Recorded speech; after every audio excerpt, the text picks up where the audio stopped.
1. This just happened yesterday evening. In a small mountain town about 40 minutes outside of the major city my boyfriend and I live in. We had decided to reserve a jacuzzi at a hot springs resort just to take some time to relax and enjoy getting out of the city for a few hours. We left the apartment around 6:30 p.m. to allow for traffic and make sure we made it to the resort by 8. We had a nice drive up, making conversation and flicking through songs. We arrived about half an hour ahead of schedule, so we decided to sit in the car and wait to check in. When we arrived, I was immediately met with a sense of unease. I didn't tell my boyfriend, but made a mental note of the feeling. I've learned not to brush those feelings off, so I made sure I was a bit more alert during our little trip. We checked in, and got all set up in our jacuzzi. The way it was set up is very private, so there was fencing all around us and a door with a lock on it to get into the area. When I first walked in, I was overcome with the feeling that I had to get that door locked as soon as I could. I'm usually a safe person, and would have done this anyway, but the feeling of the locked door being a necessity at that moment was rather uncanny. As the night progresses, the sky begins to darken and my boyfriend and I are remarking on how beautiful the mountains and sky are at this time of the evening. We are making jokes about some crazy mountain man running out of the hills towards us, and I start cracking up. I'm mid-laugh when we hear someone jiggle the door to our jacuzzi area. I stop laughing, and I am immediately struck with a fight-or-flight sense of fear. Now, I've been startled before, but this was different. I felt legitimately threatened by the energy that whoever was outside of that door was giving off. As the jiggling continued, my boyfriend yelled out, "Yo, do you need something?" The person on the other side began to yank forcefully on the door now, and my boyfriend yelled out, "Hey, hey!" Now I've heard my boyfriend's voice when he gets upset or angry at someone, but this was different.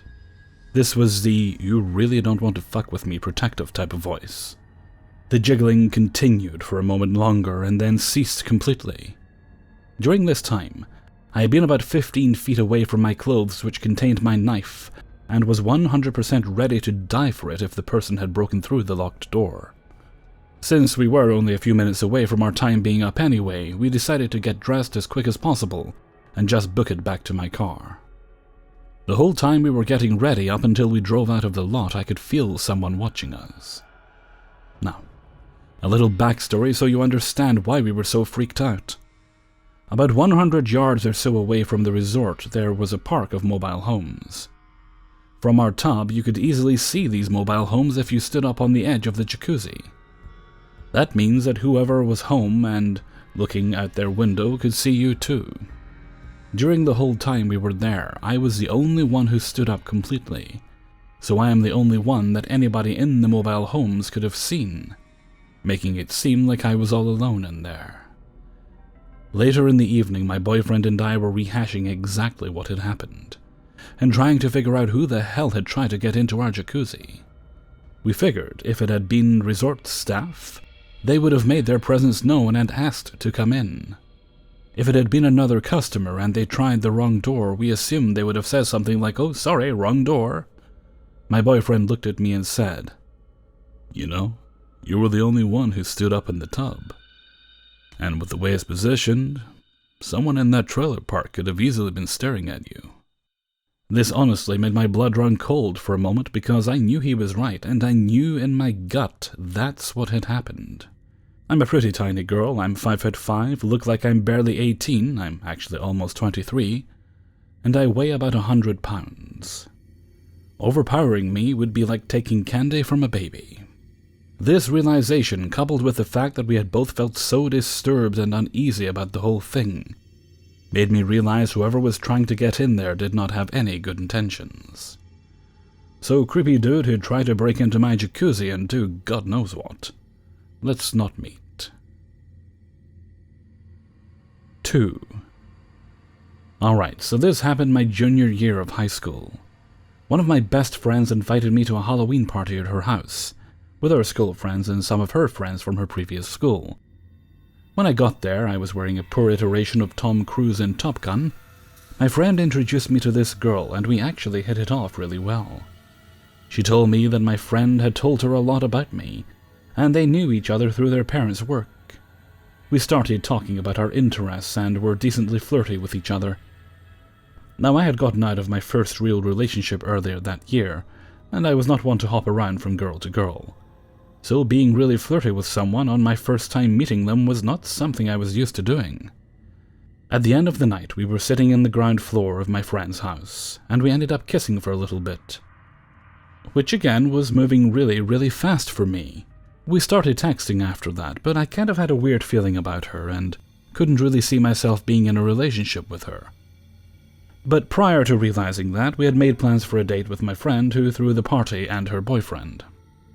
When the day of the date came, I had come down with a 101.7-degree fever and felt very out of it.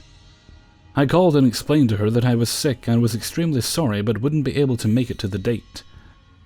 This was a solid 3 or 4 hours before we were supposed to meet, so I wasn't pulling this last minute.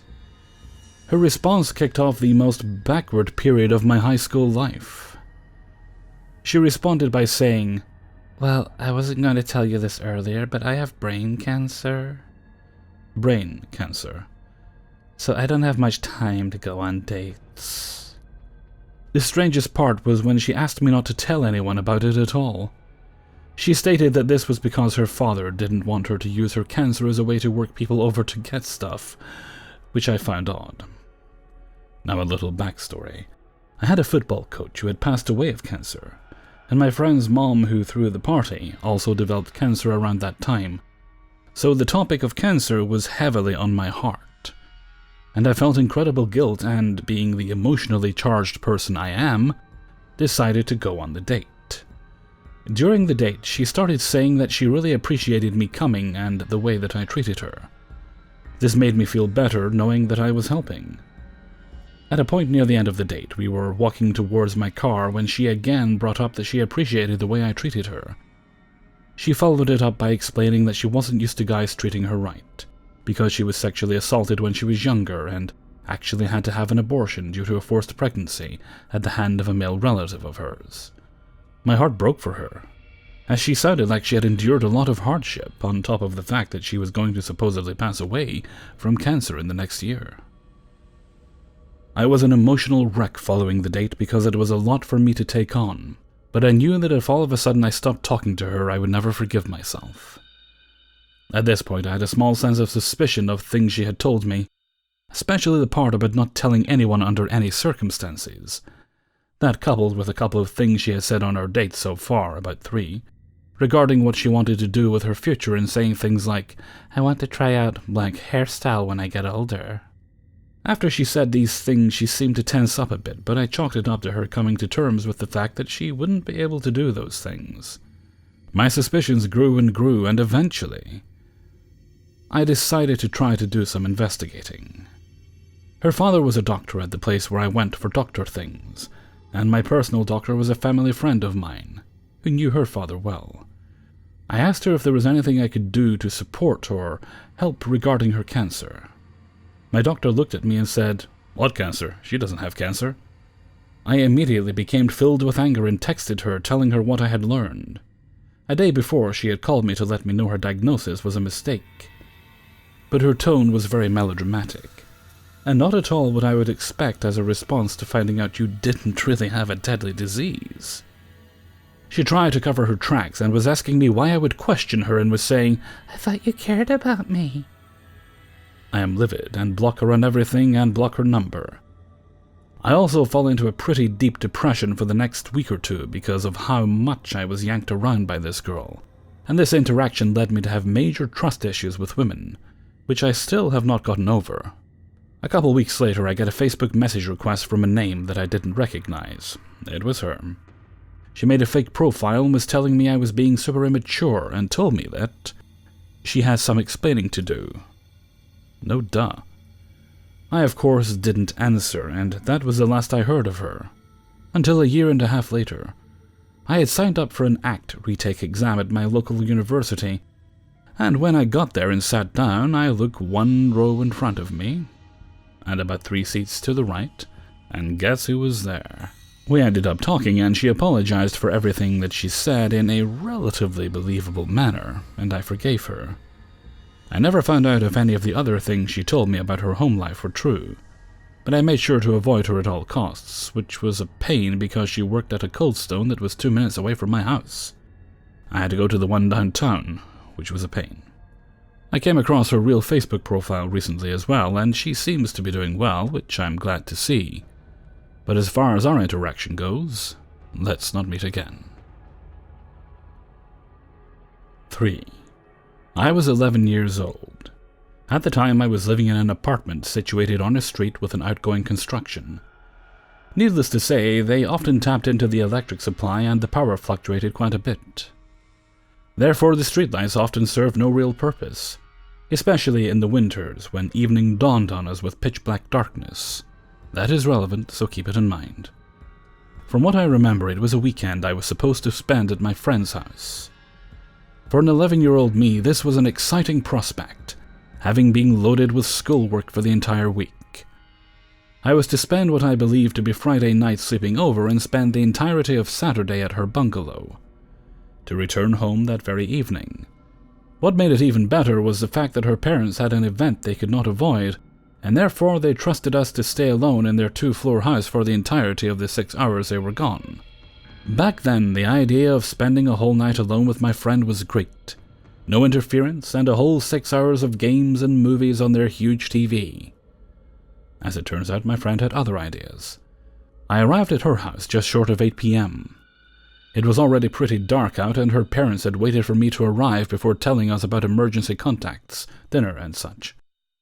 They also reminded us to get their 4-year-old Labrador inside as the weather was acting up, and his kennel had a few loose panels which leaked when it rained. This is also an important fact to be noted. After they left, we watched a few cartoons, had dinner, and were chilling in her living room playing cards. That's when my friend Sid had the ingenious idea of exploring a fenced plot of land, a few, say 100 meters down the street, that she resided on. There was no construction happening in there, so what little of that area didn't have shambles was overgrown with plants and weeds. We got the dog inside, leashed it to its long chain that allowed it to roam within reason, got the keys and left the house to make the short 10-minute trip. At this point it was about 10 p.m. In retrospect, this is where we still had a chance to avoid this particular encounter, but being the curious and daring 11-year-olds that we were, we ventured anyways. Rather uneventfully, we arrived and set to climbing over the 2-meter wall. Luckily for us, the wall was broken in enough places to make good holes to carry us over. Once inside, Sid suggested that we sit a few meters away from each other for as long as we could till one of us was too scared to do so. We faced each other and walked backwards until there was just enough light to see the general silhouette of the other. After what seemed to me like a good 10 minutes, I saw Sid's hunched form rise and start to walk towards me. She seemed to be walking rather fast and in a haphazard manner, jumping over rocks and such at a daring pace, even getting cut by some thorns in the process. She came up to me just as I was about to laugh and call her out on being scared. She told me to get up because she needed to go feed Shaggy. I remember being really confused because her parents had already filled his bowl with food and he had his water thing which he could operate in case he was thirsty. But I saw her face and let me just say I have never ever seen her this pale. She looked like she had seen a ghost. So without asking questions I said okay, and we made our way back over the wall, albeit in a tense manner and rather quickly. The moment my feet touched the ground I felt Sid grab my arm and straight up just start sprinting down the road. To put things into perspective, I had a bruise from the way she grasped it for 2 weeks straight. So we ran like hell was chasing us, arrived at her house and went in through her front yard fence gate. A towering metal gate without bars. And she told me to unlock the front door while she deadbolted the metal gate's various locks into the ground and the 2 gates to each other. At this point, I was starting to panic, but we got into the house and Sid then proceeded to run around the house, locking and closing all possible windows and doors, as well as pulling the curtains shut. I was very confused as to why she was doing this. And so was her dog, who stood there and followed her around while she did so. After about 10 minutes, she came back into the ground floor living room with a very scared expression and explained to me that she did all that because while we were sitting apart, she happened to glance away to a few meters to my right to see another human silhouette crouching in the bushes. She thought she was imagining it until it moved closer to where I was sitting and seemed to be unaware that my friend was watching them. She did not want to startle me or the person, and so she made us have to feed the dog as an excuse to get out of there, without alerting the person still crouching there. After hearing this, I was quite shaken, and we hugged for a few minutes, deciding not to tell our parents, as they had very much warned us not to go out of their compound. We did not want this to be the last of our time alone together, having fun, so we peeked out the window into the street, which seemed to be empty as far as we could see, and proceeded to put it behind us as excitement took over our minds once again. I would love to say that was the end of it, but what happens next stuck with me to this day, and I hold a fear of that situation from that point onward. To give you an idea of the layout of her compound, her house was surrounded on two sides by a lawn, and the lawn was then surrounded by a wall some 2.5 meters high. The wall had one entrance, which were the tall metal gates I talked about previously. The house itself had windows all around the perimeter as well as 2 potential entrances. The first being the front door, while the second being a door to this small attached space next to the house, which was made of see-through metal, kind of like which the metal fences are made out of but stronger. This space had a metal door with a lock only accessible from the inside, as well as a door which was on the wall this space was attached to inside the space. However, this door only had a deadbolt on and was made of light wood. This is also of importance. So an hour or so after the incident, we were upstairs in her air-conditioned room playing games on her computer, and talking about whatever it is 11-year-olds talk about, when we heard the dog bark downstairs. It was growling and seemed to bark at random intervals. Keep in mind that her dog was a friendly Labrador who rarely ever growled or barked aggressively.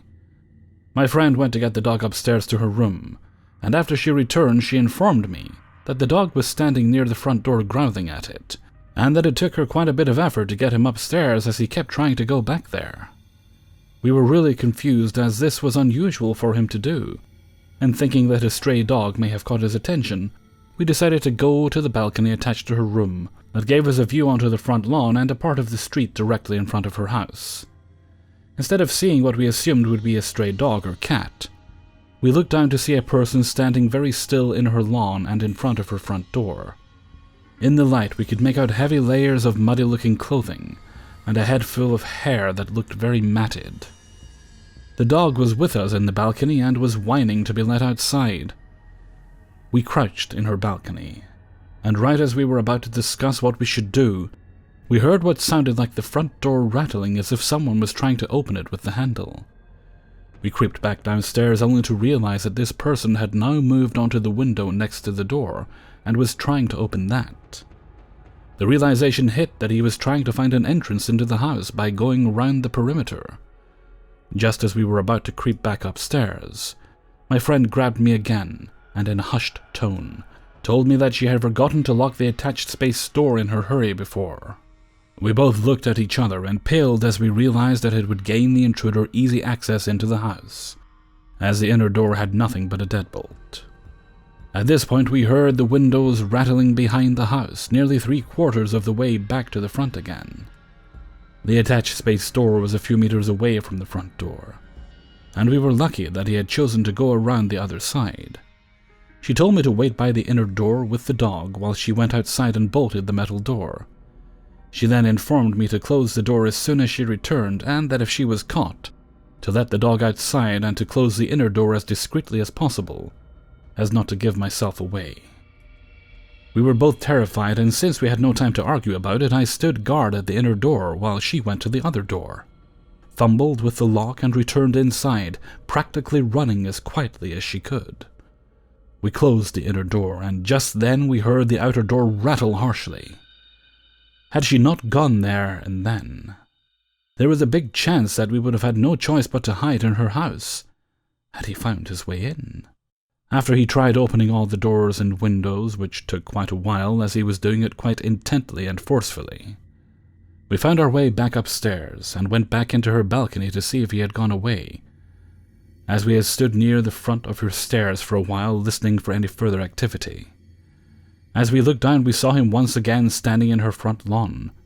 However, this time we could see his head was tilted back, and it felt like he was looking right at us. However, we knew it was far too dark for him to be able to spot us.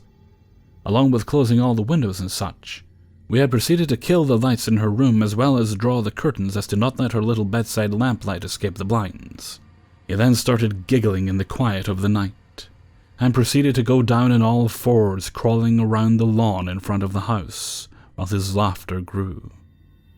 In retrospect, we should have called the authorities at this point, but being the terrified 11-year-olds we were, we did not want to get into trouble for not even being able to follow simple instructions.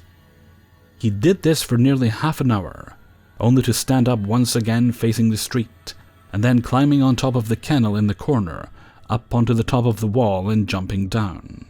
We stood still in her balcony waiting to see if he would return. But an hour or so passed where he didn't, and that was the last we saw of him the entirety of the night, till at around 2 a.m. her parents returned. The next morning they were very confused as to why all the doors and windows were closed on such a pleasant night, and why there was mud on the front doorknob. We said we just wanted to play in the dark inside the house, lying about the actuality of the situation, and to this day, I do not think the man has been caught. So, creepy front lawn guy, let's not meet. Hey everybody, Hellfreezer here, and thank you very much for listening to 3 True Scary Stories, episode 399. And thank you very much to everybody who allowed me to use their stories in this video. You know, it's the kind of weather right now where it's kind of hot, a little bit clammy, but the sun has gone away. We had sun last week, and it's gone away now. There was no sun at the weekend either. I'm very sad. So I hope it returns, because it was very nice to have it. As I believe I've mentioned before, episode 400 will be up on Monday. I have no special plans for it. Honestly, I just cannot find the super long stories I'd usually put into a special landmark edition. So we'll just have a regular video, as we usually do. And that will be episode 400. Okay, and with that, I'm going to head off for now. So until next time, thank you very much for listening, and take very good care of yourselves.